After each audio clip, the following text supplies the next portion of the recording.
All right, gamers, welcome to One More Game podcast, episode 17. Today is Independence Day, 4th of July, 2022. Happy 4th, everyone. I am your co-host, theStroke. I am here with my co-hosts, Swiftmida, and never before seen, first time introduced, ImPickleMatt. Bros, welcome to our first three-man ACM battle on One More Game. How's it going? Pretty good over here. What's up, dudes? Had a good day. Nice. What's going on in the independence world for you guys? Did you celebrate? Matt, you do anything? I lit off 6 smoke bombs for my 2-year-old kid, and then now I'm waiting for him to fall asleep. I keep getting notifications on my phone that he's just kind of rolling around. So that's what Independence Day is like when you have a little kid. Nice. I'll be happy to tell you guys that I set off a bunch of fireworks with my children, and I still have all my fingers. Nice. Love that. I read a funny comment Jen showed me on the internet that said, sadly, there's someone in the world today who woke up with all 10 fingers for the first time, or for the last time in their life. Yeah, seriously. Rip. I've heard the ER gets overwhelmed on July 5th because a bunch of people go to bed thinking, no, it's going to be fine. And then they wake up and it's just not good. Not good. Dude, I actually have a hilarious story, like throwback to pilot training, but we were hanging out. I graduated from pilot training July 3rd of 2014. Yeah, I was 14. And we're setting off, we're hanging out drinking. My parents have gone back to their hotel or whatever. We're at my apartment and we're hanging out drinking, and we're setting off fireworks. We just so happened to set off fireworks so we lived in there was a loop. So there was a little park in between most of the condominiums or apartments, whatever you want to call them.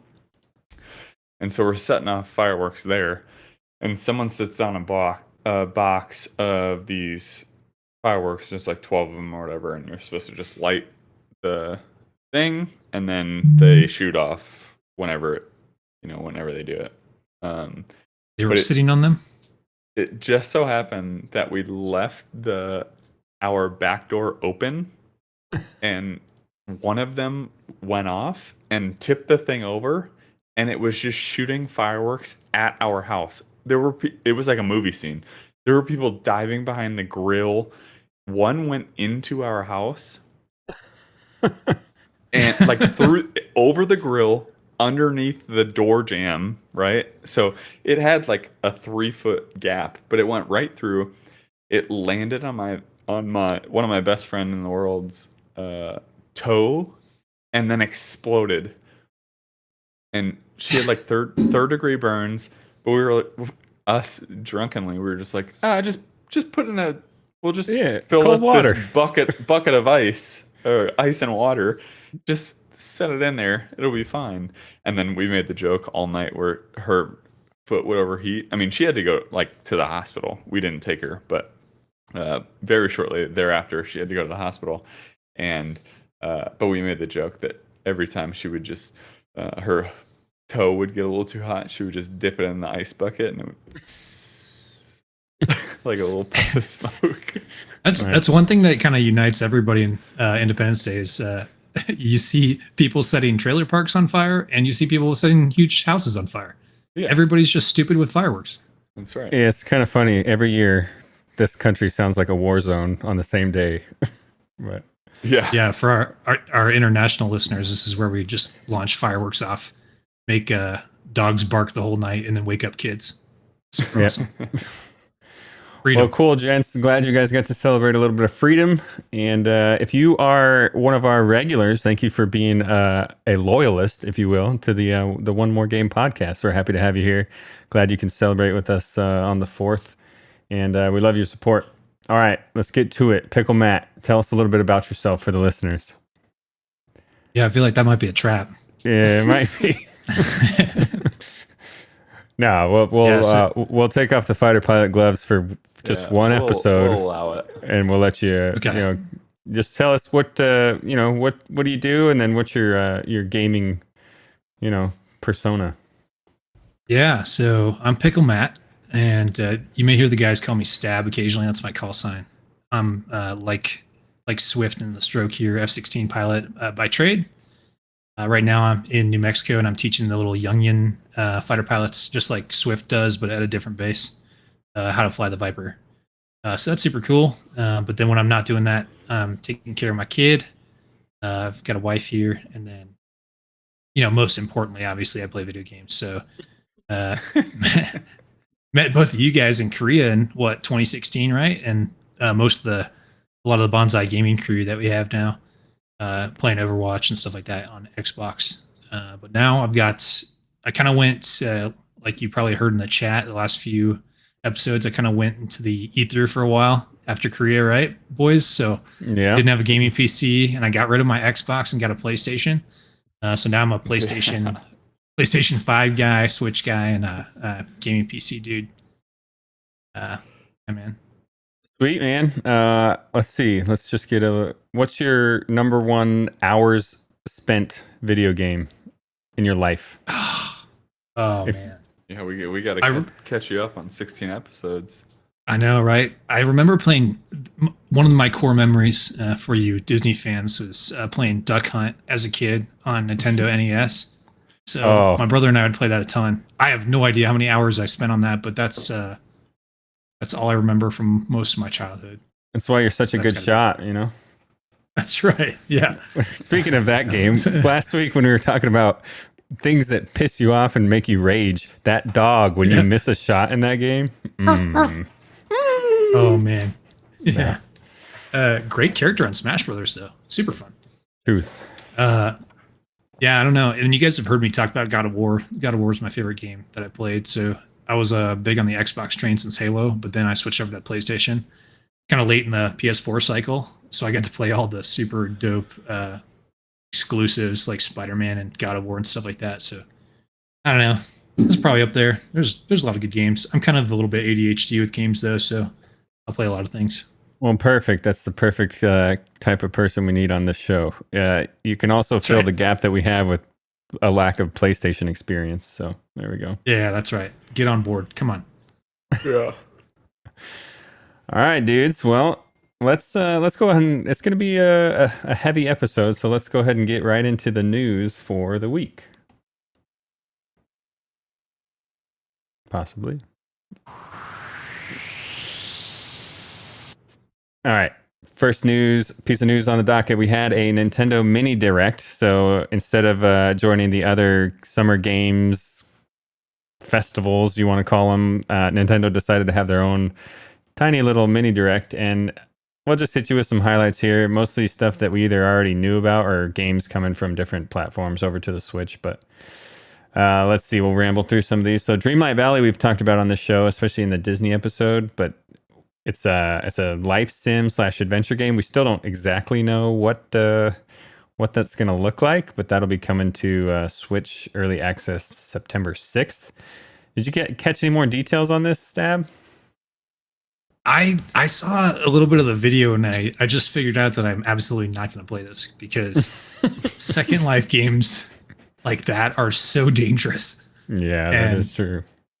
I don't know how I feel, but is it MMO? Like, do you talk to other people in the game?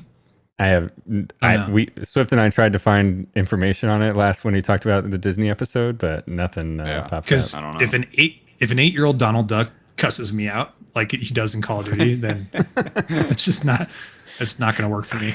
It's just the wrong step to virtual reality. Nice. Well, cool. Well, we have that to look forward to if you're a Disney fan and a Switch owner. Let's see. Monster Hunter, I know, is big for a lot of you Nintendo fans out there. So Monster Hunter Rise Sunbreak was announced. Not a whole lot shown or going on with that, but new monsters, new environments, all that kind of stuff. Have either of you played these games? I never have. No. Typically, if there's I think we lost Stab, maybe. I don't know. Typically, Yes. if there's anything with monsters or something in the title, I'm probably not going to play. Yeah. I also want to apologize because I don't know what's happening on the Twitch stream. It looks like we're half of our screens are messed up. We're figuring it out. Stab Okay. dropped, but he'll be back. I also just want to apologize to anybody either watching or listening later on. If you hear fireworks, it's because I'm on West Coast time and it's not that late yet. It's not even 9 p.m. So there's still people out raging and shooting fireworks up and all that stuff. So Julio. Well, let's see. Let's get back into the next piece of news. So the Portal Companion Collection, if you played Portal 1 and 2, that's already out now for Nintendo Switch for $20. So those are two of my favorite ever puzzle games. oh yeah. And, yeah. And you can play those on the Switch. I'm sure you'll be able to play them co-op too. I don't know. I think the Portal games for me would. I don't know how stoked I would be to play it on the, actual Switch screen. Just because you have to kind of have a broad view of things, and on that Right. little screen, I don't know that it's optimized for that. So maybe plug it into the dock and play on the TV. Because I remember playing those games, and they're just so. I don't know. You really have to kind of have your spatial awareness around, and I don't know that you can do that on a 6-inch screen. Yeah, that's true. I would say those games are really good to play if you're looking for a co-op game, or at least the second one. If you're looking for a co-op mode, Yeah. that's a really fun one. Well, if we can't get Mr. PickleMatt back in here, we'll just have to keep on keeping on. Looks Yeah. like he's trying.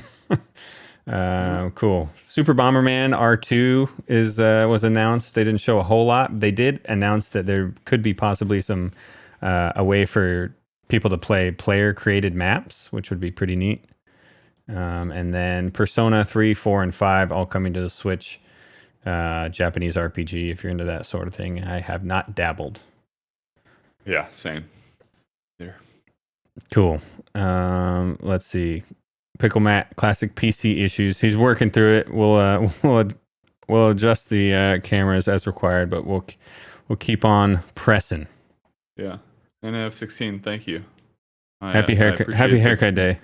I appreciate the compliment on the haircut. It's a little shorter than normal, but it's hot. It was 112 degrees today, so gotta keep it high and tight, Yep. Just real Swift is cross commissioning over to the Marines. He forgot to tell us.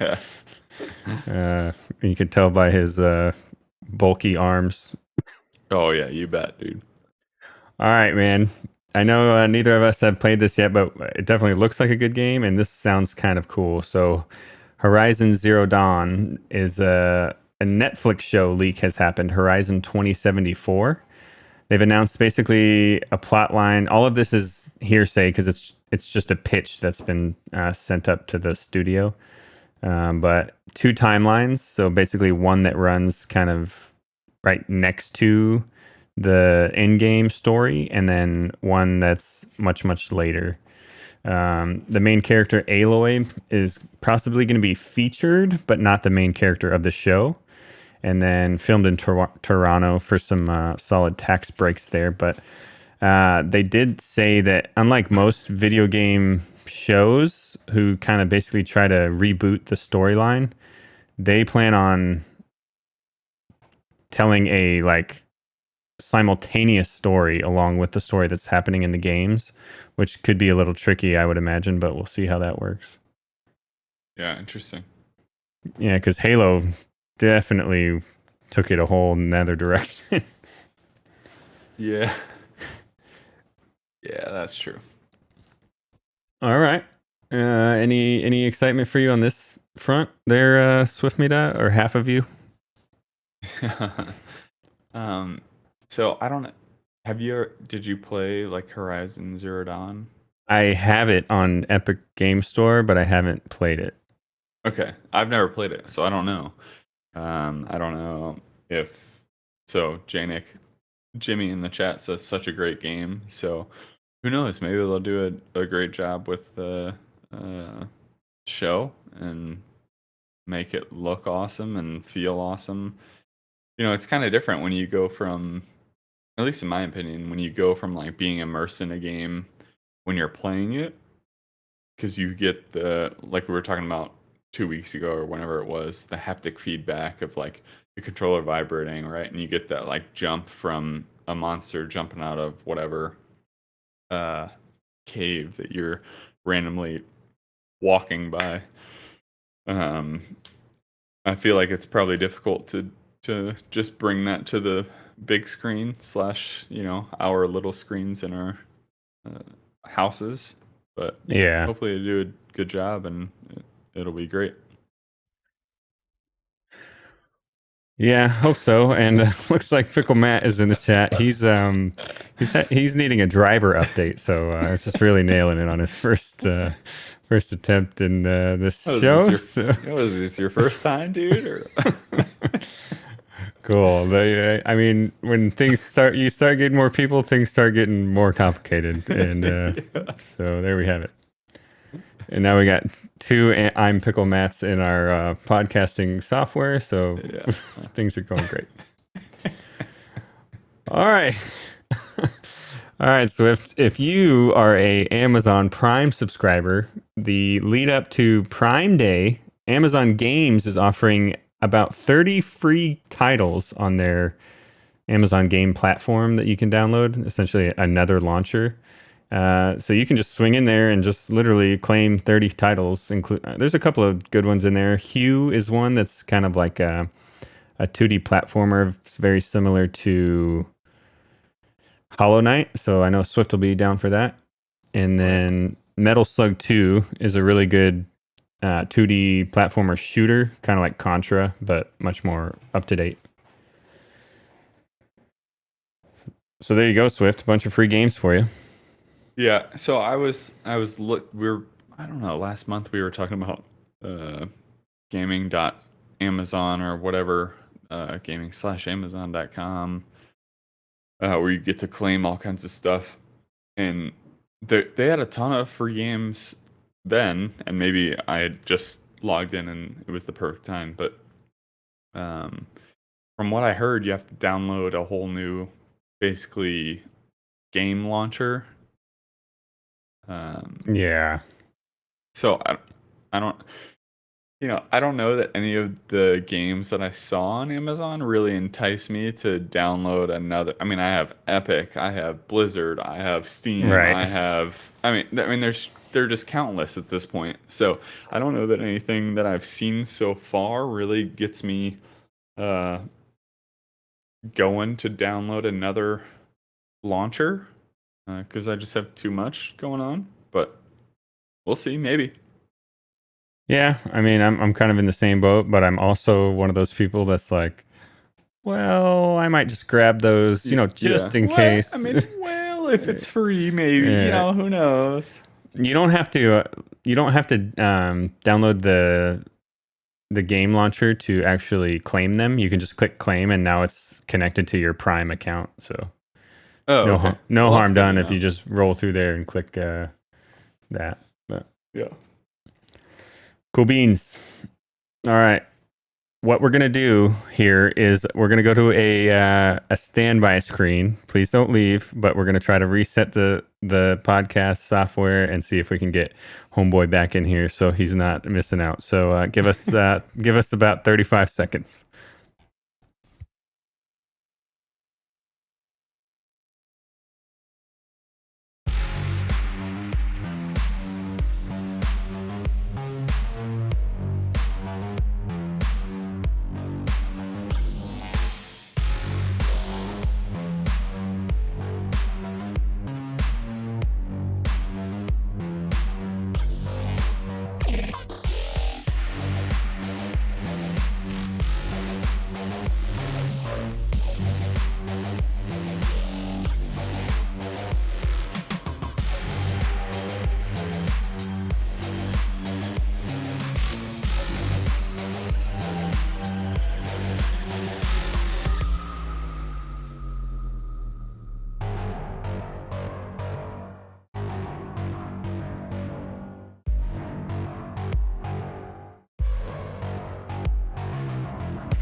Can you hear me?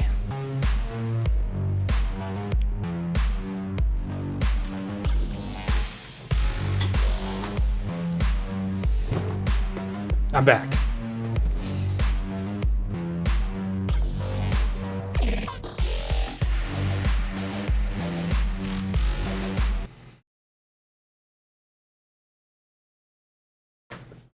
You're muted.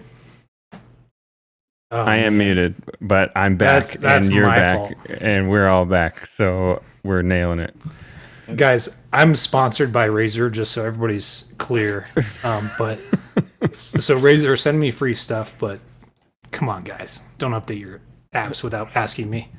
For whatever reason, there you go. You got it. Yeah, I fixed it. You guys are the correct people now. Nothing's fucked, and we're good. Let's go. Yeah, everything is fine. All right. Did somebody say Horizon Zero Dawn? Because that game's dope. we passed that. We passed that. We're skipping all the news for you, Matt. Sorry. Yeah, sorry, bud. It's okay. All right, we're jumping right into our games radar for the week. All right, first on the docket is going to be Arcadegeddon, coming out Xbox and PlayStation on 5 July and PC on 8 July. I don't know, a couple more days to make it that much fancier for the real platform, but here's how they describe it. Rise up and play with up to 3 friends in this ever-evolving cooperative multiplayer shooter. Explore multiple biomes, mini-games, find hidden chests, and defeat numerous enemies and bosses. I thought this looked really cool, kind of entertaining because it's got a very like old school arcade feel to it, and then you're kind of in this 3-man looter shooter game, which looks pretty neat. So check that out if you are looking for a good 3-man co-op game and you don't have enough other ones to play. You guys have a chance to check this one out? I did not see that one, but shoot, we got 3 people right here. Yeah. It says up. Is it up to 3 friends plus you, or is it just 3 friends? What? Play with Like, up to 3 friends. Yeah, so it's got to be like a 4-person. Maybe co-op. a 4-man. You're Yeah. right. You're smart. That's why they I promoted consider you. myself a friend. Yeah. That's why they- myself. That's why they made you a major. Mm-hmm. All right. We also have Eternal Hope that's coming out on Xbox and PlayStation 8 July. This is a 2D platformer. You've seen a lot of these from indie developers, but it's a kind of a Hollow Knight meets Inside if you played any of those games. It looks pretty atmospheric and cool if you're into sort of an indie look, but the art style is really neat. Kind of got a creepy edge to it, but it's 2D, so it shouldn't be too scary. All right. What else we got? PickleMatt, you got some of these on here. You wanna hit us with some games? Yeah, I just want to give a quick update. So I have Razer everything, right? And I guess Synapse tried to update during the stream, which is super dope. I'm on my laptop now, and as I try to work to pull up my notes again here, my W key on my Razer keyboard is not functional, so I couldn't even type in Microsoft Word, which is just funny. But I got my notes up now. Microsoft Ord. Yeah. I scrolled and found it. All right, cool. So remember that PC versus console discussion you guys had? That's strike 2 for PC. Yep, love it. 3080 Ti is super dope though. I got my games radar here. I got Stray, comes out 19 July. It's for PS4, PS5, and PC. So if you're like me and you have the ultimate combo there, that's going to be super cool. Stray is basically a game where you're playing as a stray cat, and that's about all I know from it, besides the graphics look really good, and the cat movements, if you will, are not in the what was that thing? The curve, the reality curve there where it looks weird. Uncanny Valley. Yeah, the Uncanny Valley. So it doesn't look like the movie Cats at all. But Damn you're it. basically the stray cat doing missions as a cat, if you will, which is Yeah, I heard that movie was horrible, so that's probably a good thing. Yeah. not one of Taylor Swift's better pieces of art, but I didn't see it.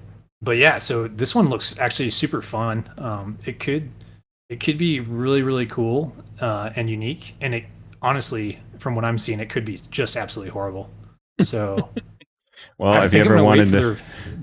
ever wanted to Yeah, live go out ahead. your fantasies as a stray cat, get Yeah. Yeah. there you You go. ever wanted to live in an alley? Now's your Yeah. chance. So if it's a terrible game, they're definitely going to pick up that furry demographic, but not much else. If you can imagine. Not that there's anything wrong with that, guys. No. Jay Nick, I know you're in the chat, but Yeah. That's funny. cool. Yeah. So no, it looks like it could be fun. All right. How about Meteora? That comes out 14 July. That's going to be on Steam and Steam Deck. I did not get a chance to check this out. Is this what's up with this one? So what initially attracted me to Meteora, obviously, was that it's the same title as the Linkin Park album, which was super angsty time of my Teenage angst. Yeah, That's right. but it's kind of like if anybody's ever played Thumper, it's kind of a rhythm visual effects type game. So I imagine combining Tetris Effect, if you've ever played that, with Thumper. And that's kind of what you got there. It looks really, really fun. Could be really relaxing if it's not super difficult. So I hope it's compatible with the Steam Deck. I'm not sure if it is, but when I, fingers crossed, get a Steam Deck in the near future, then I think that would be one I'd grab. If you haven't seen the trailer, I would go check that out. Just to update you on the Steam Deck thing, there's some stuff going on Reddit where an algorithm is predicting when you're going to get your Steam Deck based on what your reservation is. What? And my buddy said Q3, but it didn't actually. Steam sent him Q3, but it didn't actually say what year. And the algorithm is showing that he'll get his in Q3 of 23. Oh no! When did he reserve it? A couple weeks ago. Okay. Oh, a couple weeks ago. Okay, I reserved mine in. Oh, go ahead. No, I was gonna say I reserved mine a couple weeks ago, so I guess I'm getting mine and latter year of 23. You know, They didn't say what year. That's low, man. They're taking that $5 reservation fee and running with it. He was all stoked because he bought a bunch of games on the Steam summer sale. Oh no, those are gonna be super fun in Q4 of 2023. Yeah, exactly. I'm also wondering because I spent the $5 or whatever to reserve mine. I've gotten no emails to tell me like, hey, you won't. Okay. You won't get one until they tell you when your estimated ship time is. Oh, okay. I reserved mine in summer of 2021, so they were saying that they were going to send out more Q3 22 emails soon, but I didn't get one. Yeah, they are ramping up production like we talked about, so we'll see. But I thought it was funny. Your optimism and hope just made me laugh. Yeah, last year I reserved it. It should be fine. All right, so last one on the games radar, and I've already taken a week off of work for this one, is the Spider-Man remastered version is coming to PC on August 12th. So you got that to look forward to. I'm super excited. This game has all the good reviews. You played this, right? Oh yeah. You PS5, PS4 people are gonna just love this. It's the Spider-Man game that everybody thinks should have been made like years and years. Yeah. The swinging around the city is like you could get lost in doing that for just hours and hours. So Yeah, for a solid day and a half. yeah, I mean, there's people that do that. It's a pretty realistic look at New York City, with the exception of like Stark Tower or whatever else is out there. Yeah. But and then just I would turn off the button mashing mini meta, if you will. Yeah. Where you have to mash buttons to do things, because that just annoys the crap out of me. Yeah, it's my one critique of God of War is like when it makes me press a certain button 100 times. I'm like, just let the cinematic happen. I don't care. You can turn that off in accessibility mode. I did that because I don't need to mash the X button to like make things happen. Like it's gonna happen regardless. Just choke him out, kill him, stomp on his face, and call it good, man. Yeah. Yeah, like what do they do? Like, are you testing that I'm still awake, or? Like, Yeah. I can't fuck this up. Netflix's version of Are you still watching? Still there? these teenagers need some interactivity when they're curb stomping somebody, so let's make them mash the X button. Cool beans. There's our games radar for the week. If you are excited about a certain game coming out or would like us to review something, you can reach us at OMGpodcastGG@gmail.com. We'd love to have you drop us a line. We'll get to you in a later episode. This week, we had nothing. RIP. But I will say, our next episode, we're going to start reading some of you guys' Apple reviews because you guys have started flooding us with some reviews. So I'm pretty excited about that. So nice. We'll start reading some of your guys' reviews on the next episode. That's All awesome. right, guys. You ready? Thank you for the Yeah. reviews. Yeah. And feel free to drop a line just to like say hi and comment or do whatever, Yeah, whatever. And Yeah, I lost my phone in the scramble to fix everything. So if you're commenting on the Twitch, I can't see it. If you have any suggestions for how ImPickleMatt can have a better use of his technology, you can reach us at OMGpodcastGG@gmail.com. Yeah, it's not a strong showing so far. I get it. You'll bench me, dude. You already got me locked in with the salary guarantees and the stock benefits. So it's your loss if you fire me at this point. All right. You guys ready for the major topic? Oh, yes. All right. We are going to talk about virtual reality.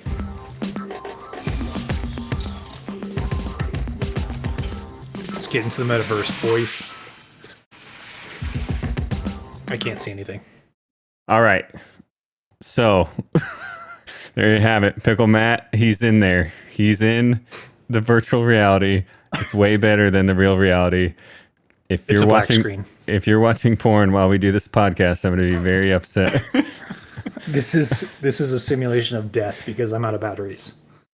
Oh, It's just all right. this is what death So is like. let's just go back and see where this all began, where the first seeds of this metaverse were planted. So I'll run through the real quick, educate you guys on some virtual reality history, and these guys can comment as we go on.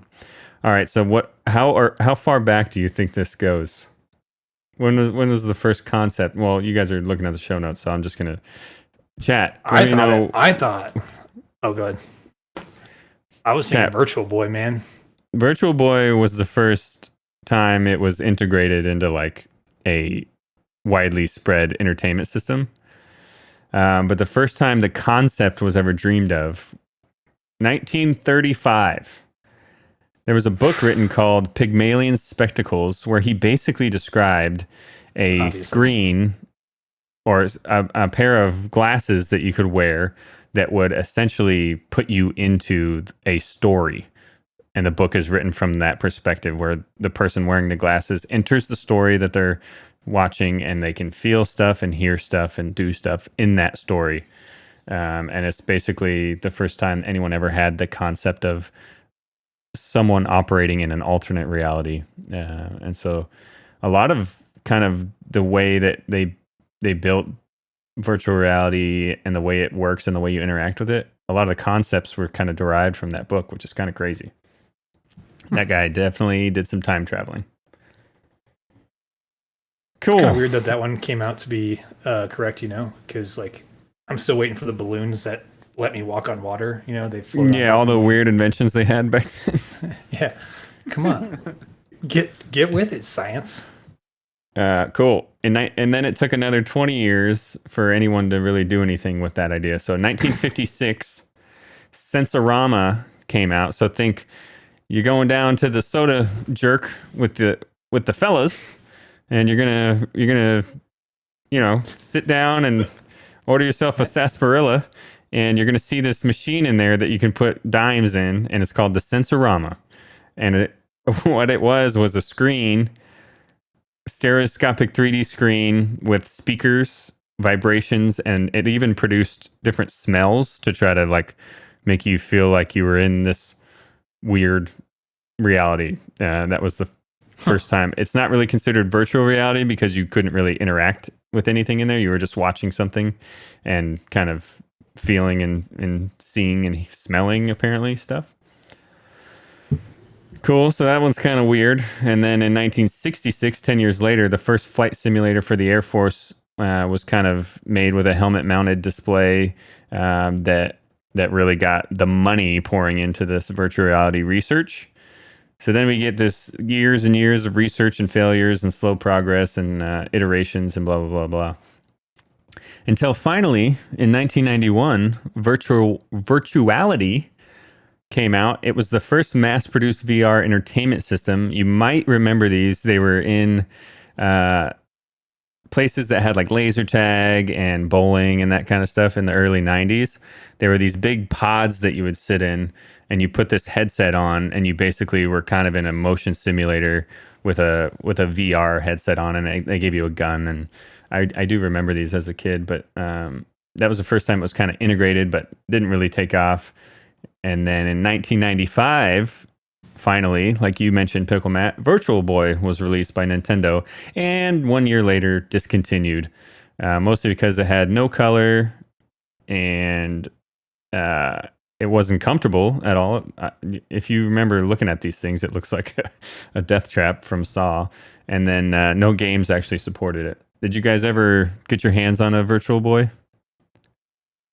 Nope. I never did. Just Duck Hunt.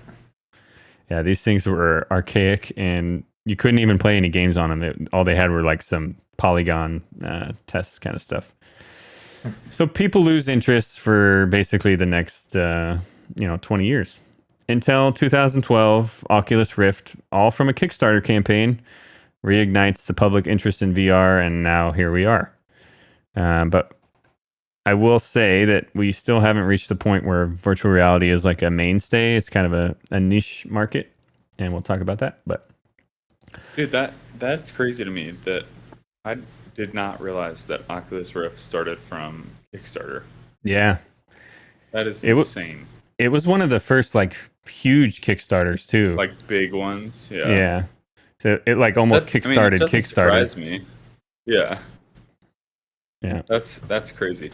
Also, I just want to say, I guess we'll get into it later. We can continue because I have basically no experience with this.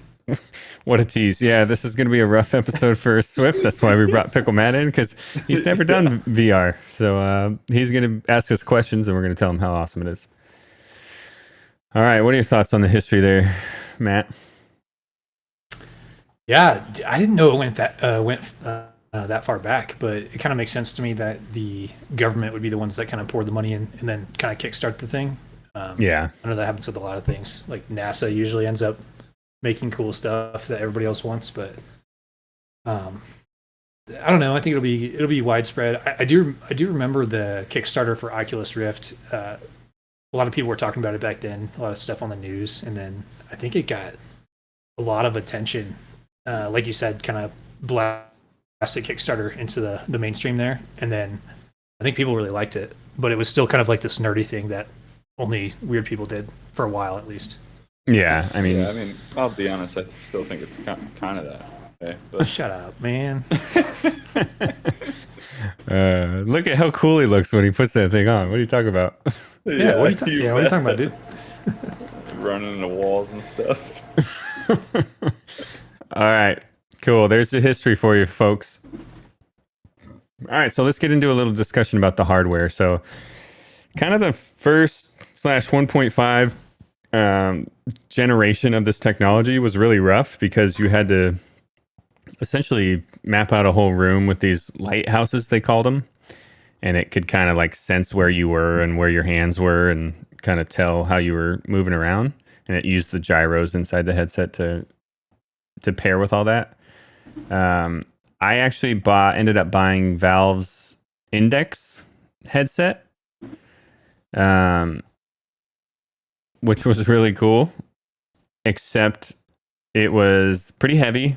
It was super expensive, like outside of a normal gamer's grasp. And then it also was tethered. So like no matter what you did, you had this cord, and every time you move around, it's tripping you up on your feet and whatnot. So the hardware has definitely been a limitation for VR up to this point. So what do you have, PickleMatt? Right now I have it used to be called an Oculus Quest, but Facebook/Meta bought them out. So I have a Meta Quest 2 right now. And then I was introduced to VR by, like I said, late in the kind of PS4 cycle. I thought virtual reality seemed cool, so I bought a PS4 and I bought a PSVR. So that was kind of my first experience there. I sold that since then though. So I've got the the Meta Quest 2 now. It's a $300 headset. It's really user friendly. It's cordless, right? So like Stroke was saying, there's kind of different ways that they do the tracking. So obviously they need to know where your hands are in space in relation to your face. So I think the Oculus uses sensors in the headset itself to kind of detect where the controllers are, and there's like infrared lights on the controllers that project and show the headset where they are. So you're completely wireless there, and then with the PSVR, still Sony's only VR system there, you're also tethered to your PlayStation. Yeah, the no matter what I've done, except for the Quest 2, the setup. So I also had the PSVR. The setup is always just a pain in the butt because you had to connect a bunch of new wires, and if you've already got your PlayStation like routed into your home entertainment setup, it's like it's not convenient. That's always been the biggest part about VR that I struggled with was it's like, all right, I'm going to play VR now and I'm going to have to set up this space and set up all these wires and do all these things. And it sometimes doesn't work right. So yeah, it's pretty rough. I will say the Swift, I thought we had you play over at my house one time. Did you not? I don't think so, dude. I think I've played one VR game, and I think it was Beat Saber over at a party one time. Oh yeah. But that and it was literally like 4 minutes. That's literally my extensive knowledge. Yeah. Wow. Like the extent of my knowledge on VR at all. Well, if you're going to play any game for 4 minutes on VR, Beat Saber is the correct one. Yeah, I mean, it was great. Correct. Yeah. It's just Guitar Hero in another world. With lightsabers. Essentially. Yeah. With lightsabers. Yeah. Cool beans. All right. Yeah, well, the Quest is oh sorry. Yeah, go ahead. The Quest 2 is super dope. It's kind of like the Steam Deck of VR systems, because like I don't know if we're going to talk about this later, but I've got a little carrying case for it. So if you can see this for the listeners not watching, I would say this is probably massive. In American units, you've got about maybe a 10 inch by 4 inch by the depth on this thing is probably about 4 inches. So a pretty small footprint as far as carrying everything that you need to play VR. And then all you need is an open space. So whereas if you had a PSVR, you'd have to bring your PS4 somewhere or PS5 somewhere. So I literally took the Meta Quest 2 on a work trip with me, and I was playing in my hotel room because there's nothing else to do, right? In the middle of nowhere. So I brought that with me in my suitcase, and there you go. You have your own little gaming system. Yeah, I mean, it's not tiny, but it's definitely it's travelable, if that's a word. You can check it. Yeah, you can check it. You can carry it on if you're packing light. Yeah. I also will say that I don't know if you've messed with the hand/finger tracking where you don't need to use the controllers. That actually works pretty solid, pretty well, which is kind of crazy. Yeah. I don't know how.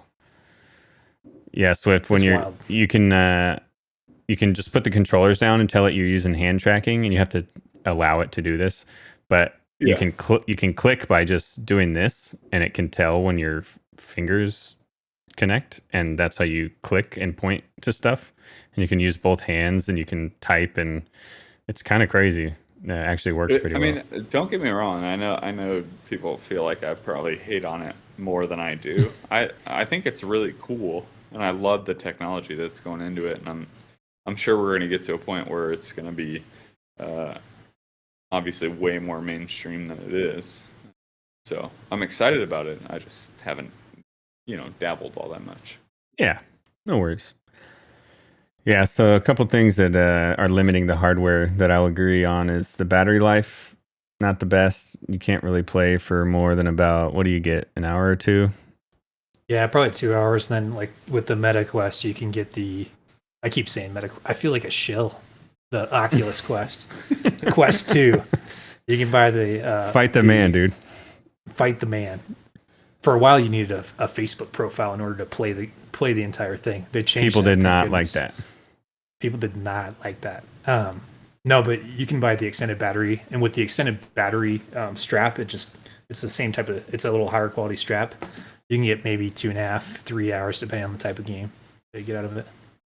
Yeah, and I will say the battery is probably not going to be the thing that keeps you from playing for a long period of time, at least at this point. It's just the sheer comfortability. Like I find even the Quest 2 is really comfortable as far as VR headsets go, but still after an hour, man, you're just kind of like, all right, let me take this thing off, at least get a breather. Swift, it's like wearing NVGs for like an hour and a half straight. Okay. It just gets tiring. Yeah. It feels very similar to, if anyone's wondering in the chat what that is, night vision goggles that we wear sometimes when we fly, and by sometimes I mean when we fly at night. Yeah, they're heavy on the front and feel a lot like a VR headset. And you're staring at two screens that are 3 inches from your pupils for a long time, which can't be good for your eyeballs. I don't know. Yeah, Maybe that's another thing. If I was wondering, like, does it give you a headache? So I feel like if it's not focused perfectly, then it would just be like a migraine in the back of your eyeball. A lot of people do struggle with that. A lot of people get nausea when they first play, and we can talk about that in a little bit. But just the way the motion is, because your inner ear is not used to that. But people do. I've gotten a headache before just playing for a while, just because you've got glaring lights directly into your face with everything else blacked out. Right. Yeah, remember when we were kids and our parents were like, "Don't sit so close to the TV." Yeah. And now we're like, bringing up these two TVs directly into our face. Yeah, I love that. Yeah.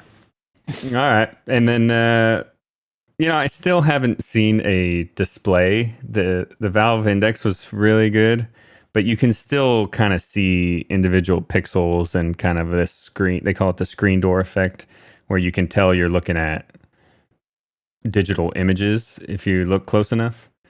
So it's still kind of limited by that technology as well.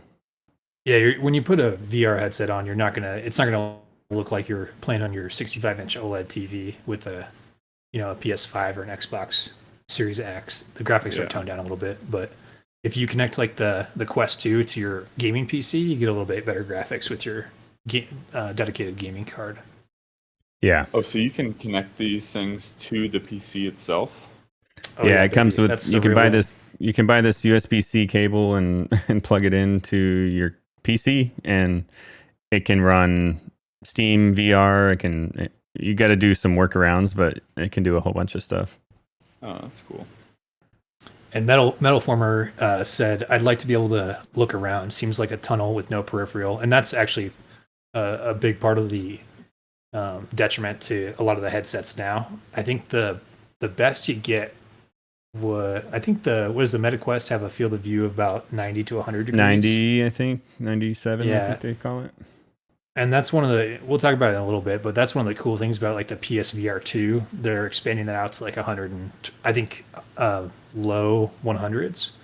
So instead of getting that kind of tunnel vision with no peripheral, you're going to get a little bit more of that. But there's only so much you can do with the lenses and the technology right now with the peripherals. So you're moving your head around a little bit more than you normally would in real life, I think.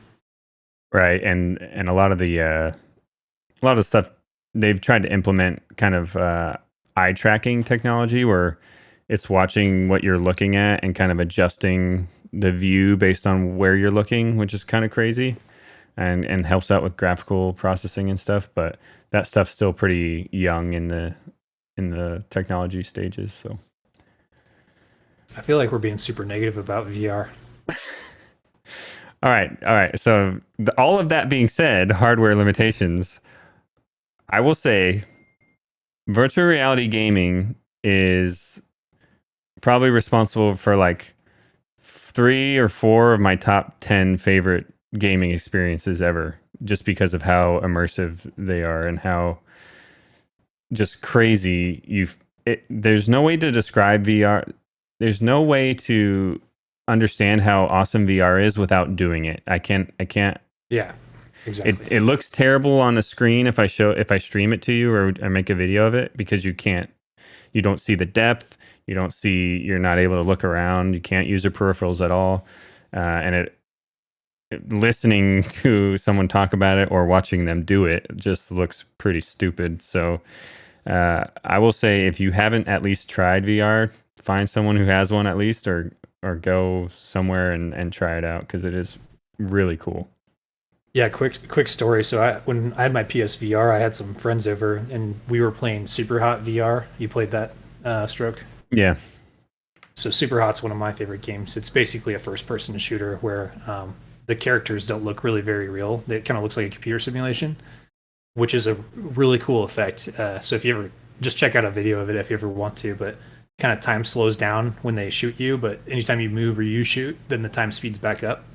It gets really, really cool and really intense too. So we had friends over one time and we were playing Super Hot VR, and he was dodging all the bullets and stuff for, a good 3 to 5 minutes, if you will. And then at some point he decides he needs to dodge a bullet, but he kind of loses his balance and he tries to lean on a virtual coffee table that's in the game. So as he puts his hand down to catch himself, he just completely wipes out and falls over. And it was one of the funniest things. That's why I don't. This is But crazy. the funniest part is that game is so polygonatic, or it just looks like a bunch of polygons because they intentionally made the graphics the way they did. And that coffee table does not look real at all. But his mind bought off on it, right? Yeah. But yeah, you're so ingrained in. That's the thing. That's what I see whenever I watch videos. People are so like in the game, and they can't. Yeah. I think Taze and I have talked about this, where I know a dude who was like bent over 90 degrees at the knees. I can't get up because my dog's on my lap, but bent over 90 degrees at his knee or his waist, and felt like he was standing straight up, and he took the goggles off and he was like, and he like fell over because for some reason it just because of and dude, kudos to the games because that's how real it feels, right? I mean, it's crazy how your brain reacts to that, but I don't know, it's a lot. Man, you talk about realism. You guys hate scary games, but holy cow. VR scary games are a different level. We're not talking about VR scary games. No way, dude. I wish I had my real PC. I'd change my voice effect back to the demon, but there was one game I got to tell you about why I will not play a scary game, and it was the Batman VR experience on PlayStation VR. And there's this moment where you're in Arkham Asylum and you're trying to find the Joker, and it does this like psychological thing to you where like you're stuck in a cell and you turn around and the door that you just walked into is no longer there, and then you turn around and the Joker's right in your face, and then you're trying to I was like in there for about 30 seconds and I took it off. I was like, nope, no. That happened to me with Resident Evil 7. I was playing in the dark alone. And Resident Evil 7, if you've ever played that game, holy cow, it's freaky on a TV screen, but when you go inside of that house in virtual reality and that guy is chasing you around with an axe, I had my cat brush my leg as I was playing. I thought I was Home Alone, right? My cat brushed my leg and I about threw the VR headset through my TV and called it quits for the night. Man, it about gave me a heart attack. Oh, that's great. Yeah, one more story about how crazy this is. So similar to what you were talking about with your friend that fell over on the coffee table, I was playing just ping pong with my buddy Will for about an hour. Like we were just playing ping pong and bullshitting because you can have a microphone working. And I went to go do something and I was going to set my controllers down, and I tried to set them down on the ping pong table that wasn't there. So I just hear it messes with you in that way. Hey, thank That's goodness crazy. that they make those Oculus controllers so durable, because I've Yeah. about put those through a drywall too, and they're still working fine. I think I told Swift this in another episode, but I got to repeat it because it's so funny. But I was playing that ping pong game. You were gonna tell this story again. and it matches you up with random people, right? And I'm playing this guy, and it's a heated battle. We're both pretty good at virtual ping pong, it turns out. And I hit this cross table shot, and it looks like he like lunges and dives, and I just hear this like I'm talking to him on the headset too, and I just hear this like, and I see his like where his hands are supposed to be in his headset, and they just stop moving on the ground. And I'm like, dude, are you right? And then it disconnects, and I'm like, oh no, he just died. That guy's dead. So did you ever hear back from that guy? No, but it went into my victories because he quit. So Winner. That's one of the best parts about VR is when people take off their their headset. It looks so stupid when they put the controllers down, because it moves their arms to where the controller is and their head to where the headset is. So when you're AFK, you can definitely tell when people are AFK, man. Oh, it's So awesome. it's funny. There's some good stuff in that there. guy's dead.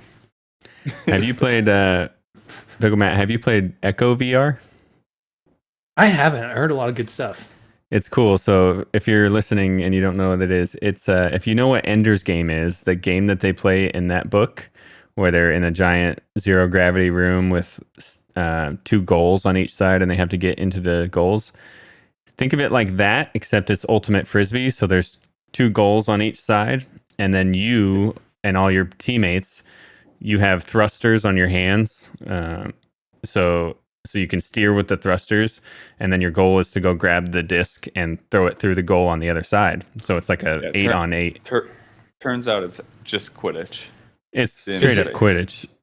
Is the thruster kind of like Iron Man, where you have to kind of point the thruster to where you Yeah, wanna like go? where you point your hands is where you go. Oh, okay. That's awesome.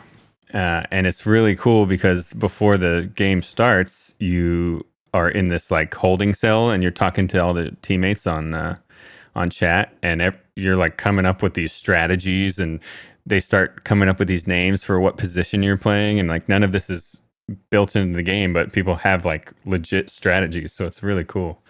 But that game will get you so twisted around and falling over because you're constantly changing directions, trying to grab this frisbee, like throwing it, passing it, and it's cool, but also very disorienting. Cool beans. All right, what are your favorite games on there, PickleMatt? I talked about Super Hot VR. That was kind of my first experience there.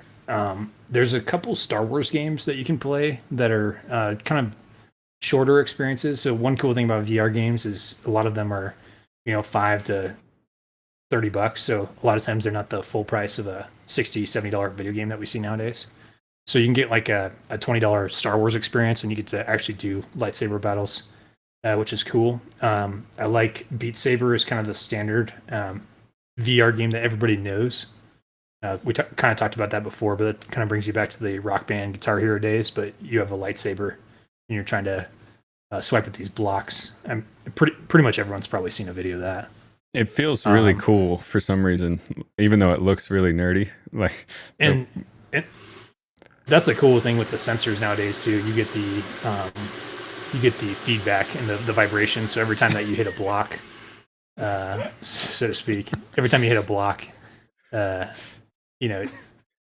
it feels like you hit the block with your lightsaber, so to speak. Beat Saber is a hard one to talk about. Did a spaceship just take off in someone's camera? It's my private F-16. That's actually iRobot. Nice. Dude, I'll say, because I'm obviously the noob here when it comes to VR. Beat Saber's fun because it's kind of the same, like Matt talked about. It's Guitar Hero or whatever. But dude, like I've seen people play this game on Twitch and do like hard levels, and I could watch that all day. It's literally just them standing there and doing this, and I could watch it all day long. Like it's so entertaining to you don't even have to see stand. how coordinated and like fun it is. Oh, it gets Oh. so hard too. Like, Yeah. and those people are doing stuff that you're just like, what are you, a I know. samurai? Yeah. Like, how do you? They're wacky waving inflatable arm playing two men. yeah, wild. that's what they are. Yeah. You don't and sorry, I think I took a little micro nap when you were talking about it, but I get it. the not only do you have to, like, it's Guitar Hero, but you have to hit the blocks in a certain direction, Right. Yep. So there's so much like coordination, how you're hitting the blocks, diagonal, up, down, sideways. I mean, it's really cool to see people who are really good at the game play. It's well designed because it flows really well. Like, it's almost like a dance. Yeah, It's it pretty is. cool. Yep. Cool. Beat Saber's a good one. Let's see. You played Half-Life Alyx, have you not? Yeah, I played about 2 hours of that a couple weeks ago. I need to get back into it. I just need to charge my headset again, apparently. But that is probably so. People will say if you play a VR game and it's Half-Life Alyx that's first, it's going to ruin every other VR game for you. Right. And having had some experience with VR now, I can definitely see that's probably true. The physics in there are really great. The graphics are insanely good, and the gunplay. So you're basically playing Half-Life, but in a three-dimensional area. Yeah, if you don't know much about this game, it's the third Half-Life, but it's not Half-Life 3 that Valve produced. Classic Valve. To basically, they made this game to sell the Valve Index, which was their proprietary headset that they built, which is, we already talked about, really nice. But also kind of to try to demonstrate to the industry what VR could be, which is kind of what Valve does with their games. They did the same with Half-Life 2 with physics engines. And exactly like PickleMatt said, man, this thing just will blow your mind about how good it looks, how well it plays. Like, this is what happens when a big AAA studio that really cares about like the technology and whatnot puts the time and effort into it, but it's very short, I will say. Stroke, did you play this? Yeah. So I'm kind of surprised because there's a little bit of scariness to some of that. Yeah, but I'm used to Half-Life. Like, I grew up on Half-Life, so I knew what I was getting into. And I can play scary a little bit more than Swift can handle. It's the like kind of realistic scary games that mess with me. Yeah. But the Half-Life. Oh, go ahead. If we're talking aliens and stuff, I'm good. Yeah, fake real scary. Yeah.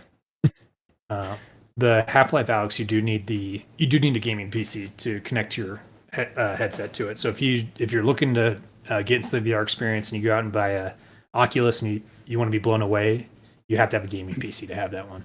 Yeah, true. But there's plenty of Oculus games out there, and that is one detriment to VR too. Is it's got this split console type thing going on as well, where there's an Oculus store and then you've got the Steam store. So I own dozens of PSVR games, but I can't play them now because I don't have a PSVR. So I rebought Super Hot VR in Steam just because I wanted to play again. Right. I ended up buying Moss again in Oculus because we got real sidetracked. But other favorites I got. Star Wars Squadrons is super cool. If you were ever a kid watching Star Wars and you wanted to be in a TIE fighter or in a X-Wing, this is your opportunity to do it. And I think it's like a $20 game now. But the game is also a two-dimensional game. But if you put on the headset, it's next level. You can set the view to the cockpit view, and then you're just looking around and fighting in space with other TIE fighters and stuff. It's amazing. Yeah, I played that on Xbox, like on, the controller. I can't imagine how cool that would be to, no kidding, be in space and like be looking around a cockpit and like looking at other fighters flying around. Yeah, as an actual fighter pilot, like that was better. I'm just kidding.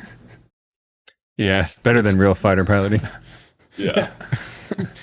Yeah, I will say that game is up there in like my top 5 gaming experiences, not games, but like just pure experiences that I've had. Like the moment you sit down and you're like, you have the throttle and the stick of a freaking TIE fighter or X-Wing, like you're just like, this is awesome. And like Yeah. up, there's no reference when you're in space, right? Like up is up and down is not Yeah. necessarily down. So it's really cool how all of that works. And if you've never played VR, this is not the game to try first. You will vomit unless you love roller coasters. And, This one's it is cool though because you can play it sitting down quite easily, yep. but you will then- get sick if you have any sort of motion sickness. Mhm. That's why I worry about VR for you, Swift, because I think some of these games are going to mess with you. Oh, dude. Okay, so now I'll pile on. So we have at Luke we have a guy in our squadron who's attached, and he's been working the contract to do basically VR goggles, but BFM, right? So it like for BFM, we've already talked about this in the podcast, but 1v1 dogfighting basically is how you can think of it. But we have very canned sets, which is how we teach the young guys. So it's literally like you put the goggles on, you're like, yep, I want to do an offensive 9K, and you click that, and it tells you, it's instructional, right? So it like drives you to the turn circle, and then it pauses, and it gives you, like, you look over to the side, and it gives you like, these are the things you're looking for. These are the things you should be doing with your left hand, right hand. So we've totally gotten into the whole VR experience as far as like learning techniques, and teaching techniques. And I was like, wow, that's pretty cool. So I put it on one time, and I did a 9K, just a standard 9K rate fight, blah blah blah, like nothing crazy. And I took the goggles off, and I was just like, like, oh gosh, I need to puke. I can't do this. Oh no. This hardcore fighter pilot puts this VR headset on. Is like, nope. Oh, it's so bad. I know. And I think you're right though about the majority of the game. Like maybe not the majority, but a good portion of the games. I feel like I would get just totally distorted and super nauseous because motion sickness has been a thing my entire life. Yeah, I never get motion sick, and there's been a couple times. One in particular I remember was I downloaded Skyrim VR. It's the whole game, but you're just in VR. But you can put it in a mode where like you can turn and run just like you do in the game and jump. And for some reason, mostly probably because it wasn't designed for VR, I was like, nope, taking this off, I will get sick. Yeah. If you're looking to get into VR, I would definitely do some Googling, some Redditing, or whatever you need to do to find information on what games are the best and then what settings you need to change. And there's a lot of people that have strategies that take sometimes months long to like get adjusted to it so that you can just play without getting sick. And it usually involves playing for 10 minutes at a time and then putting it down and coming back to it the next day, which is unfortunate, but I guess that makes sense. Yeah, I mean that's kind of going to be the barrier that's going to be hard to overcome for this technology, I think. Yeah, but like Matt said, just gotta train the brain little by little. Yep. And that's like me going through pilot training. I puked. Yeah. I threw up every single T6 flight. That first plane we fly in pilot training, puked every single time. And then your body just adjusts. So did they put you in the spinny chair? I went to the bear. If we call it the Barony, it's a spinny chair. It's actually called the Barony chair, and it's specifically designed to make you vomit, to get rid of your motion sickness. And I went a lot. Oh, I would brutal. I would go from like a flight in the morning to the Barony chair, and then drive home. I would make it halfway home, have to pull my car over, puke on the side of the road, and then continue my drive home. Like that was my life. He weighed 95 pounds at the time. Yeah. I'm not believing it was so bad. Jeez. Yeah. Oh, rough, dude. You're a better man than me. I would have given up after the first vomit session. I thought about it a lot. I promise. Yeah. The newest Ace Combat game also has a VR, and there's nothing.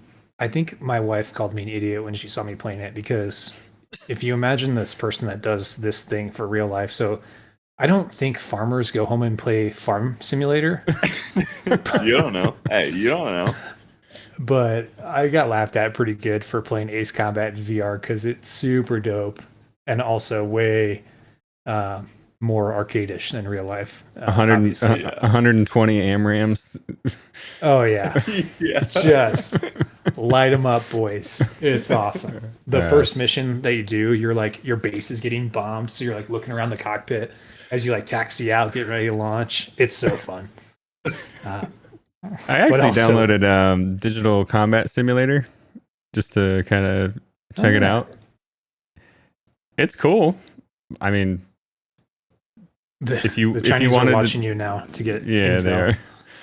I didn't fly with any real tactics, but yeah, as I do in real life too. Yeah. All right, we just make it up on the fly. All right, I will say my favorite game I played, which really pisses me off because, like you said, I no longer have a PlayStation, so I can't play this game. But Astrobot VR is yes, such a good. If you don't know what this game is, imagine a platformer. I won't even call it a 3D platformer because I guess it is 3D, but you're controlling this little dude who's a little astrobot guy, and he's very small compared to you. Like you're kind of in the same world as him, and you're like this big robot watching him and controlling him. And so while you're controlling him, you also are holding the controller that you can see in the virtual reality, and you can do certain things with it, like make a bridge out of rope for him to jump up and walk on. So you're kind of like interacting with him while you're playing him in the game, but he also kind of like interacts with you. Like he'll look up at you and be like, and so there's some. That's actually pretty accurate. Yeah, that sound was very accurate.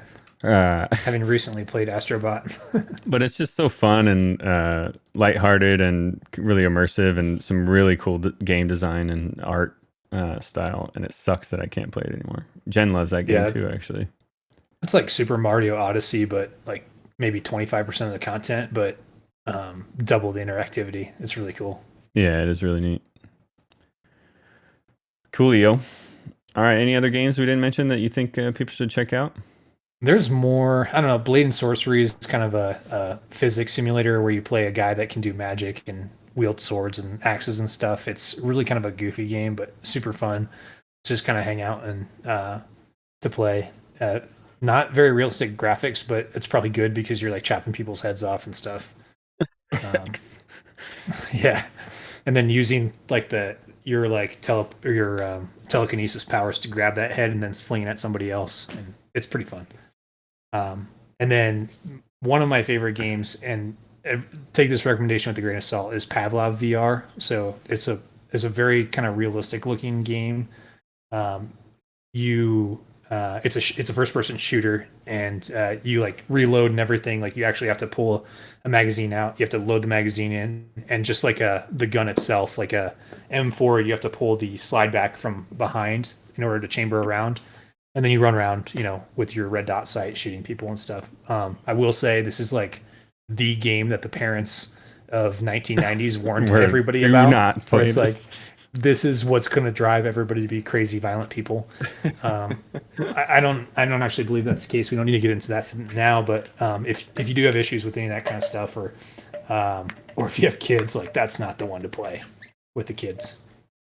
Yeah, I'll also mention like there are warnings on all of these headsets. Like kids under 12 shouldn't be playing these really much at all, just because it's probably not great for their development in their young stages. But yeah. Yep. That's about it for me, Stroke. What do you got? Cool. Yeah, I liked a lot of your suggestions. I am a big fan of a lot of the not gaming parts of VR, kind of the experiences stuff. So I like to watch a lot of the like climb up to the top of Mount Everest and look around kind of thing, or go scuba diving under the ocean in the Marianas Trench kind of stuff. Yeah, dude, like 3 episodes ago, you promised me a date on Mount Everest. At some Yeah, point. we're gonna be there at some point. Yeah. Candlelight. A little VR chat date on Mount Everest. Let's see what else. Moss is a really cool game. Very Zelda-like in its kind of theming, but you're a little mouse with a sword, and just like in Astrobot, how I described, you're also a character in that world, so you can again help him do things like move platforms and that kind of stuff. It's really cool art style. I would check that one out for sure if you want to check out VR, and that one you can play sitting down. That's a good, like, you don't physically move in that game. You're when the mouse enters a new scene, you're just looking at this almost like a stage, and you move him around the stage as you play the level. But That'd be a good one for if you want to just get into it, right? Like, Right, no, yeah. no motion sickness. Nana F16 is sorry. prying Yes. about Top Gun. We all loved Oh, it. yeah. I'm gonna Super hop in realistic, great here. movie. We're talking about VR, but Nana F16 wants to know about Top Gun. I did see the new Top Gun, and I thought it was awesome. And yes, thank you, Metal Former. I am in chill mode. These guys know all the things about VR, and I don't. I wouldn't call myself a rented mule, but I'm just here for some side commentary. He's here for the looks. Yeah, That's right. The Reagan bandana. at That's least awesome. this episode. Cool beans. Yeah, other than that, Population 1, if you're into battle royales, it's a first-person shooter. Not so crazy on the violence, but really cool. Like, there's flying and wingsuiting, and same concept as Warzone or Fortnite. Like, it's kind of kooky too. It's got silly stuff and costumes going on. But yeah, you're flying around a city trying to be the last one standing, and you can play as a team and all that kind of stuff. That one's pretty cool. Yeah, that's about it for things that I'm thinking of for recommendations. Yeah, chat hit us up if you got anything, or if anybody's listening later on, go ahead and send us an email and let us know. If you have any cool VR stories, we might be able to read them next time, because they end up being hilarious most of the time. Yeah, love them.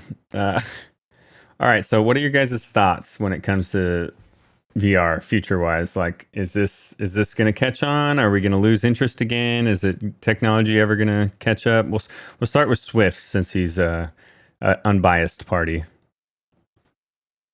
I think it absolutely will, and we've talked about it previously, and in passing, I think the concept is awesome, and I can't imagine people not buying into this.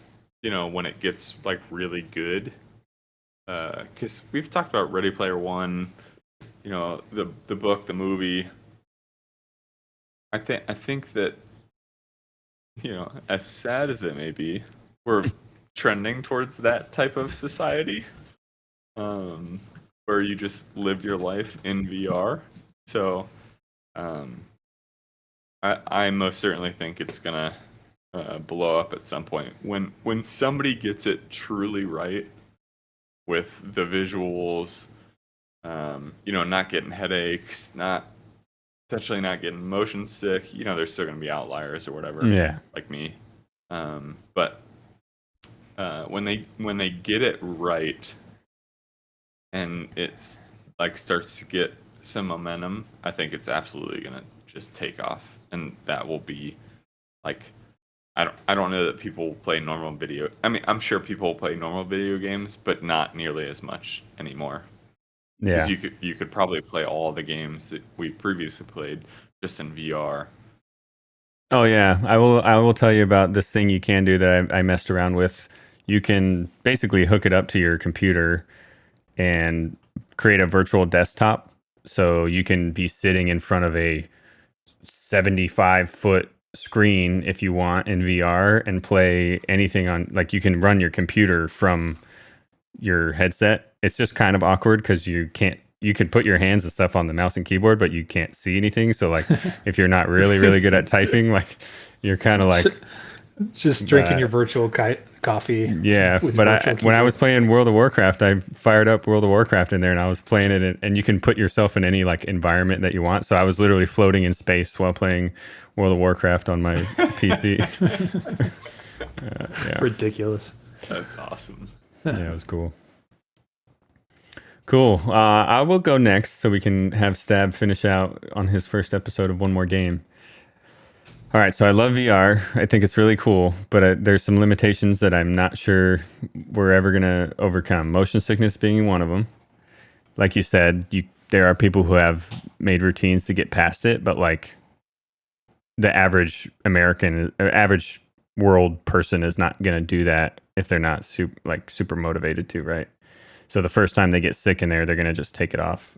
So if someone doesn't solve that, that's a wrap. And then the one major thing I really don't like it for is just the disconnect I get from like my surroundings. So like I don't play this when my kids are home. So I don't play this if Jen's home because I'd rather hang out or just not be flinging my arms around the living room or wherever I had this thing set up. Like, so what you're saying is you can play this for about 12 minutes a day. Yes. After 8 p.m. Like you can't look at your phone, right? So like anything that happens on your phone, you can't respond to. Like, I don't know. It just has this very difficult, like, you have to fully dedicate yourself to this. It doesn't really work when you have a lot going on in your life. I'm not sure that hurdle will ever be. The only way that'll ever be solved, and the Quest has this pass-through mode, right, where you can kind of like see through the cameras and see around you, but you're still wearing this stupid headset. Like, it's still a problem. Gamer Kiaro, thanks for the follow. If you guys check it out down at their bottom, we're at our follower goal. We're 8 shy of 50. You guys can make it happen. And we love all the support you guys have been pouring out. And it's a huge percentage increase just by me coming on the podcast. Yeah, totally nailed it, dude.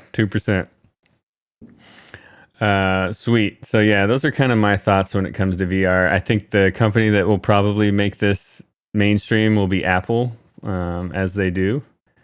And I know they're working feverishly on something, but we'll see how all that goes.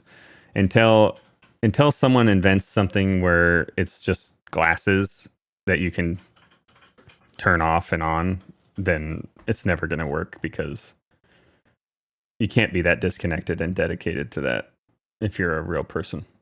Until everyone is. Until everyone is. Cool beans, Stab. What are your thoughts, man? That's actually kind of a perfect segue into my thoughts about VR. So a couple things. I disagree with a little bit. I think we're going to be looking back in like 20 years and we'll look at Ready Player One and think how stupid it looked. Kind of like when you watch like Alien, the first Alien movie, and it's like, that's not how computers look in 2100. Tron. Like, come on. Yeah, exactly. And I think you're right. I think you got to crack the motion sickness and immersive problem. And I think the way that they crack that is, like you said, smaller. It's got to be smaller glasses because nobody wants to wear goggles the entire time that weigh 5 pounds. But technology always gets smaller and faster and better. So I think that'll happen eventually.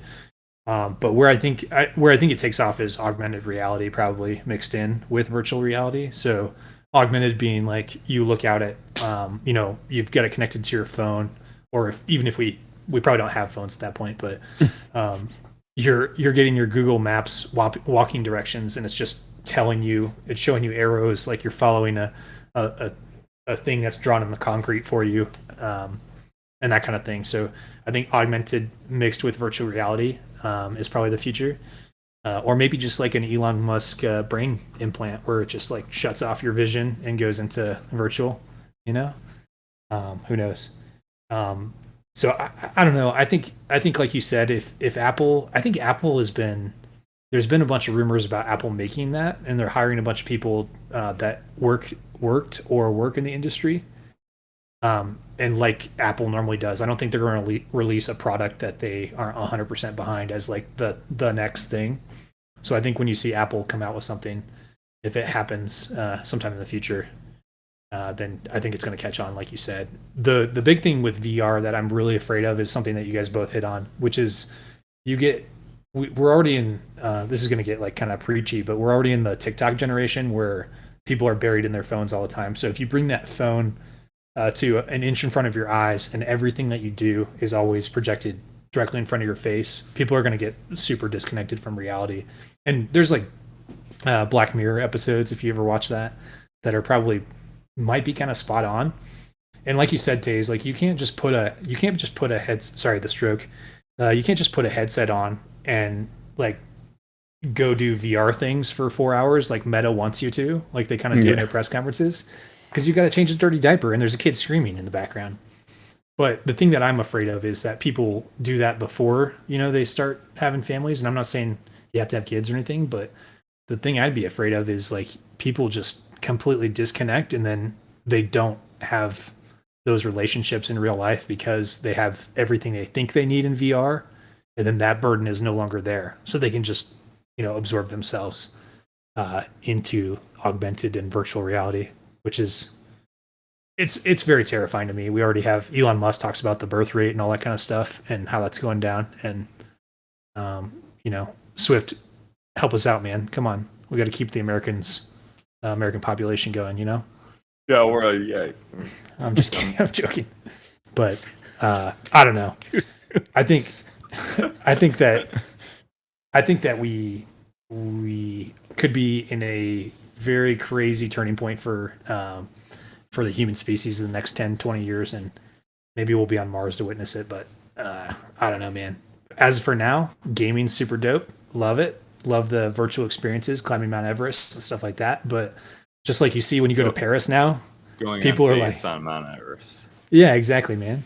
Yeah. But just like you see it now, you see people like going to cool places like Paris, and then everybody's on their phone, like looking at pictures of the Eiffel Tower instead of actually like looking at the Eiffel Tower. No kidding. They random thing that I saw, because I'm a golfer. I love playing golf, but they actually hired this dude to be like the spokesman for like Michelob Ultra or something, because they were taking a picture of Tiger Woods while he was teeing off, like from the front view, and literally every other person in the picture had their phone out, and this guy was just there drinking a Michelob Ultra, just hanging out, living life. And they were just like, thank you for not being so like involved in your phone. Like just enjoy the moment, Watch history happen, man. Like just enjoy it. And when Jen and I are at Disney World and you go to the fireworks and it's like the biggest crowd you've ever been in, and literally every person is filming the fireworks with their phones, because you always go back and watch fireworks on your phone. And nobody's watching it in real life, and we're like all these people paid thousands of dollars to be here and they're not even experiencing it like in first person. It's crazy. I can't tell you how many times I have gone back and watched pictures of me watching videos of me watching fireworks, because it's zero. I've never done it. No one has. They look like garbage. No one has. Like, stop video. Just live. Just enjoy the moment. It's like when they send the drones into the fireworks show, and it's like a cool view. It's like everybody's just watching at the Olympics their phone. Yeah, man, dude, it's a crazy world. Yeah. Also, your wife chiming in on the chat. Meanwhile, it's on Disney Plus. Just watch it on Disney Plus. If you're gonna film it, just watch it on Disney Plus. There's a deal. You get a free trial. It doesn't cost $10,000. And we don't get any kickbacks, so don't worry about that. That's right. Cool. I mean, Disney give us free things. You make some good points, dude, that we really didn't even touch on, because we could talk about it for hours. But the more we immerse ourselves in this technological world, the more we disconnect from the real world. There's already tons of studies out about I don't know what generation these kids are called, but they have like major attention span issues because they live in a world where they watch 10-second videos at a time. In a matter of 30 minutes, they've transitioned through 300 different topics, and they've absorbed all of it, which is insane. Yeah. Cool. So that Man. leaves us sad and depressed about the current world. So why don't we Anyways. why don't we get into what we played this week, guys? Heck yeah. All right, PickleMatt. All right. Speaking of, you can't just neglect your kids and play video games all day. My son, 2.5 years old, not really trying to get him into video games, but secretly I might be. The Astrobot has a new game on the PS5. It comes free with every PS5. So just like theStroke was talking about, really cool in VR. But they also have the Astrobot game on PS5, which is basically a really cool platformer controller demo, if you will. So instead of handing him the controller for the game, I just handed him the controller for the controller demo intro, and he absolutely loves it because the DualSense controller is super cool that you guys talked about a couple weeks ago. So he was playing a little bit of that. I have some really funny videos of him doing that. And then he liked Rocket League when I pulled it up there. So I bought Wreckfest. Have you guys ever seen Wreckfest? Mm-mm. Nope. So when I was a kid, I played NASCAR games, but instead of racing, I would just always turn around and go the opposite direction and try to cause the coolest crash I could. So this is that game. It's just a demolition derby game. It was on sale, but he hated that game. He hated watching me play it. So I'm never going to touch that again. That was $20 well spent. As you can see, Stab has the same mentality that we have about buying video games. Yeah. Cool. So if anybody needs a copy of Wreckfest, let me know. I played HOTS with the boys. Infuriating game. And then took a break. Took a break from HOTS and played Overwatch 1 and 2, which was even worse. waste of my life. But I'll probably keep going back because it's like it's really good. It's terrible and it's fun. It's fun with the bros. Yeah. And broettes. And Blonde Bandit. Blonde Bandit, the best Mercy you've ever did see. Mercy. I played Ghostwire Tokyo, so that was on sale. That's kind of a recent release. If you, I lived in Japan for 2 years, so I really like the game so far. The actual gameplay itself is a little bit flat, and the enemies are a little bit flat. But if you can kind of get past that, the Japanese lore is really cool. And if you've ever visited or lived in Japan, you're gonna love it because it did Tokyo really well. And then actually speaking of that, I've got an extra copy of that. I think they gave me a Steam code and then a disc. So we'll probably try to figure out a way to give the physical copy away for anybody that has a CD player still. If you're living in 2017 and somehow listening to this podcast, but we'll try to give that away. In your latest Creed album. Yeah, that's right. Downloaded it from Napster.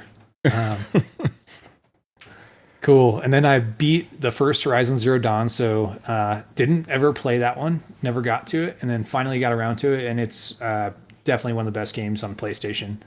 Yeah, So weird. the sequel, When you disconnected, that's all we were talking about, basically. I know was Horizon Zero Dawn. the TV show, one of the coolest stories I've ever experienced in a video game. So I'm not going to spoil any of it, but if you haven't played that, it's on PC now, so definitely download that. And then the sequel just came out on PS5, which I plan on getting here in the next few months. I totally screwed up because I bought Horizon Zero Dawn on Epic Game Store because it was on sale, but now I can't play it on my Steam Deck. Oh no! Idiot. Oh yeah, I guess You would probably have to sideload Windows and then. Yeah, I don't want to get it. Maybe I'll return it and then just buy it on Steam. And then we already talked about it. I was playing some Half-Life Alyx, so I need to dive into that and actually get through the rest of the game. But that thing is, it's wild. The things they do with the, I guess you're playing on the Quest 2, but the index controller, because it was designed to fully showcase that thing. That controller had like pressure sensitive, like squeezing and finger tapping and stuff like that. And oh wow, you could activate grenades by squeezing harder or turn them off by squeezing softer. Like it was it was really Wow. cool on that controller That's super platform. cool. But Yeah. not $1,200 cool, but Yeah. One more VR note, dude. If you have a PS5 and you want to get into VR, I say either spend $300 now for Quest 2 or just wait for PSVR 2 because the specs on that thing are going to be a lot better technology, and oh, it's going to be so cool. I'm tempted, even though I have an Oculus, I'm really tempted to want to get that as well. if they have Astrobot 2, we will be getting a PS5. Oh yeah, So. for sure. Well, they announced the Horizon Zero Dawn VR game, so that's almost a deal sealer for me. I guess. Dude, it's so crazy now that Jen has a desk that I don't just see a pillow fly into the frame and hit you in the face every once in a while. I thought she was going to be playing Overwatch, but she's listening intently. So Nice. Cool. That's all I played. A lot of Overwatch and HOTS. So blood pressure is probably not great. Too high. nice. Too high. All right, I'll go so that Swift can finish the episode since he didn't get to talk that much. All right, so I played. This week was the Overwatch week for the Gibson household. We played Overwatch 1 and 2, like, 3 out of the 5 nights of the week, so that was awesome. Jen and I, we rarely lose when we're together, so yeah. Overwatch 2, my thoughts.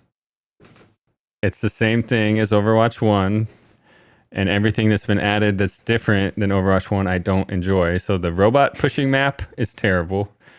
They ruined Mercy for Jen. You like the robot pushing one? Oh. I hate that level. You know, I do. I did catch no that. Sense. I caught that little dig you had at me. So I was specifically playing with just you and Jen, and we did horrible. We did not win. And you just it's fine. It's gonna be fine, dude. I get it. You were great out there. I don't know why we kept losing. Our Mercy is clutch. Yeah. I mean, we've been having fun. That game is fun and frustrating because it could be so much more. I think that's my biggest problem with Overwatch. Also, my biggest complaint is that with the 5-man meta that they have now, if your tank sucks, you lose because there's only one tank. And as soon as one person gets killed, you're on a huge disadvantage, so you have to go back. It's kind of silly, but Widowmaker is really good, and I'm about to post a awesome montage of headshots on YouTube. So, oh, you're gonna get some crosstalk of me complaining about the opposite Widowmaker hacking, so that'll be good. Yeah. I think I was saying that too. I played a little bit of HOTS, nothing crazy. A little bit of God of War on the old Steam Deck, and it continues to be awesome. And it's starting to get a little bit harder, so I might turn the difficulty down because all I care about is the story. And I played about 10 minutes of Destiny, and that is my gaming week. Swift, lead us out. Sir. So same kind of trend for the most part. I played Overwatch 1 and 2. I think we've all played 1 and 2 together. Yeah.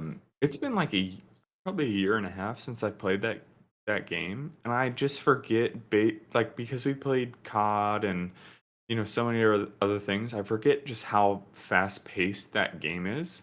Yeah. Like it's madness at all times. It's fun. I'm enjoying it. I was never all that great at it, but now I'm way worse. So we're getting back into it. So we'll figure it out. Play a little bit of HOTS with the boys.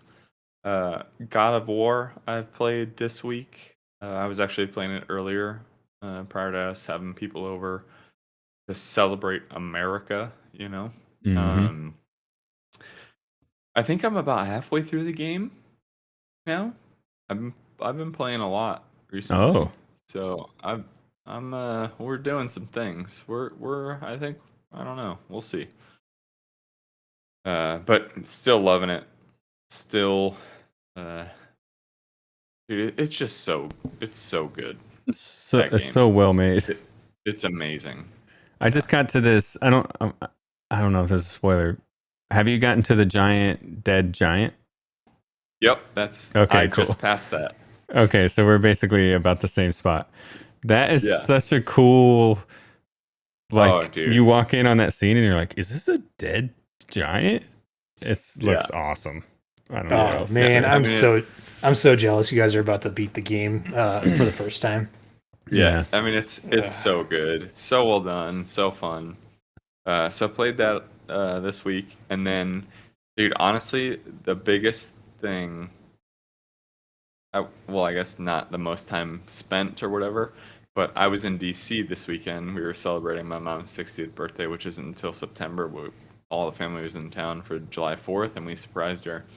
But I sat on the couch with JMO, Craig, Oh, Joe, nice. and myself, and we played Super Smash Bros. We played Super Mario Kart on N64.